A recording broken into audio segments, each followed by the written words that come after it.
The holiday season is here, but so is peak cold and flu season. And medical experts warn that respiratory viruses may be just as bad, if not worse, this year compared to last. That's due in part to the spread of more severe variants and a steady decline in vaccination rates. So as we gear up to spend more time around our families and loved ones, we are looking at some of the best ways to stay healthy and avoid getting sick during the holidays. Joining us now, Dr. Sarah Nosal. She's the president of the American Academy of Family Physicians. Dr. Nosal, first off, how sick is too sick to stay away from those holiday parties? Yeah. Thank you guys so much for having me here. I would tell you the first thing when we're thinking of our holiday parties, we should be thinking about our flu, COVID vaccines, and are we up to date on our routine preventative measures? That's the first step. Next thing to think about is our whole family that's gathering. Have they all done those steps as well?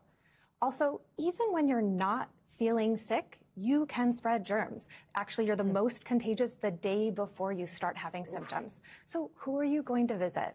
Is everyone generally well? Do you have a family member who's been ill, older adults, pregnant people? And you really want to have that conversation with them.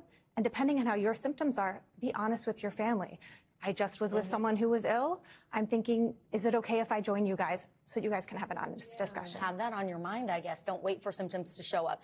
If you don't have an updated flu or COVID vaccine, is it too late to get one? How long does it take before they kick in? This is a great time right this moment to go get your flu and COVID vaccine. I got mine both right in my same arm. December. And absolutely. If you have not gotten it yet, today's the best day. I usually encourage people at the start of the holiday, the fall season.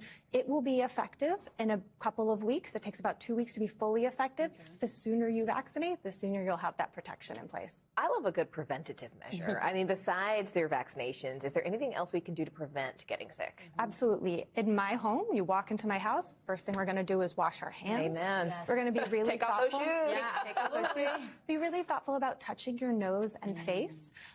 All viruses are relatively contagious. Those are some starting points. Also, we're really busy at the holiday seasons. There's extra stress. You need to be prioritizing still eating healthy, making sure you're hydrated, and getting good sleep. The basic core wellness is what's prepping your immune system to fight whatever's coming at it. Sustains you. Yeah. Absolutely. So helpful. Okay, so let's say you are feeling a cold or something coming on.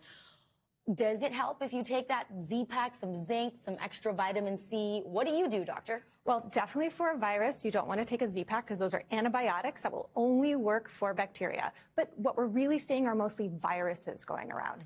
There is a little bit of evidence for people taking regular vitamin C.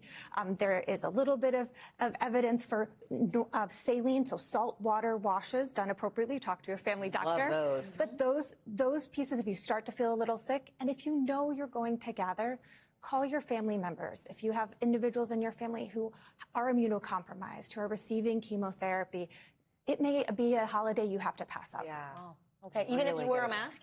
Even wearing a mask, it's really a discussion with the family. Okay. There are other things you can do. So if you know that you're gathering with someone who's been recently diagnosed with a significant cancer and they're under treatment, you can eat outside. You can make sure that you're in a well-ventilated area. If you're indoors, you can wear a high-quality mask, so a KN95 or better, both yourself and the individual. But that person, whether it's your aunt or uncle, can ask their own family doc, what do they recommend for their gathering this season? All such useful Really advice. useful. Dr. Sarah Nosal, thank you so much. Thank you.